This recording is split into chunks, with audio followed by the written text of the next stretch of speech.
പിണറായി സർക്കാർ അധികാരത്തിലിരിക്കുമ്പോൾ ജയിൽ സുരക്ഷാ സംവിധാനങ്ങൾ തകരാറിലാണോ എന്ന ചോദ്യം രാഷ്ട്രീയ വൃത്തങ്ങളിൽ നിന്ന് ഉയർന്നു തുടങ്ങിയിട്ടുമുണ്ട്.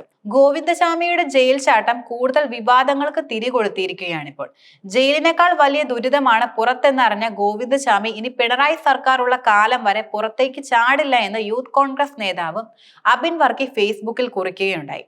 യൂത്ത് കോൺഗ്രസ് നേതാവ് രാഹുൽ മാങ്കൂട്ടത്തിൽ ഈ വിഷയത്തിൽ സർക്കാരിനെതിരെ ശക്തമായ വിമർശനവും ഉയർത്തി. ഗോവിന്ദചാമി പിടിച്ചു എന്ന വാർത്ത വരുന്നു. അത് നല്ല കാര്യം തന്നെ. കേരളം ഈ നിമിഷം കേൾക്കാൻ ആഗ്രഹിക്കുന്ന വാർത്തയുമാണിത്. ഇനിയിപ്പോൾ അവരുടെ വരവാണ്. കോട്ടിട്ടതും കോട്ടിടാത്തതുമായ സകല അടിമകളുടെയും അവർ സർക്കാരിനും ആഭ്യന്തര വകുപ്പിനും മുഖ്യമന്ത്രിക്കും സ്തുതിഗീതം എഴുതി വായിച്ചു തുടങ്ങും. ആ മത്സരത്തിൽ ചിലർ പാട്ടും പിണറായി വിജയൻ സഖാവിന്റെ കാലത്ത് ജീവിക്കാൻ കഴിഞ്ഞത് പുണ്യം, മുൻജന്മ സുഹൃതമെന്നും അദ്ദേഹം കുറിക്കുകയുണ്ടായി. കൂടാതെ ആഭ്യന്തര വകുപ്പിന്റെ കൊടുങ്കാര്യസ്ഥതയെക്കുറിച്ചും രാഹുൽ മാങ്കൂട്ടത്തിൽ ഗുരുതരമായ ചോദ്യങ്ങൾ ഉന്നയിച്ചു. എന്ത് തോൽവിയാണ് നമ്മുടെ ആഭ്യന്തര വകുപ്പ് എന്ന് അദ്ദേഹം ചോദിക്കുകയും ചെയ്തു. കണ്ണൂർ ജയിൽ എന്നത് കൊടും കുറ്റവാളികൾ കഴിയുന്ന ഏറ്റവും അതിസുരക്ഷാ സംവിധാനങ്ങളുള്ള ജയിൽ എന്നതാണ് പൊതുവെയുള്ള വെപ്പ്.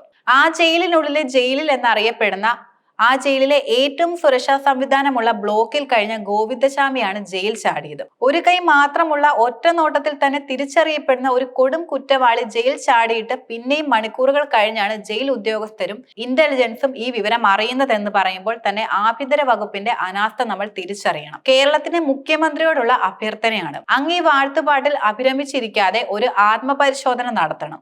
ആ പരിശോധനയിൽ അങ്ങേക്ക് മനസ്സിലാകും സിസ്റ്റം മുഴുവൻ തകരാറിലാണെന്ന്.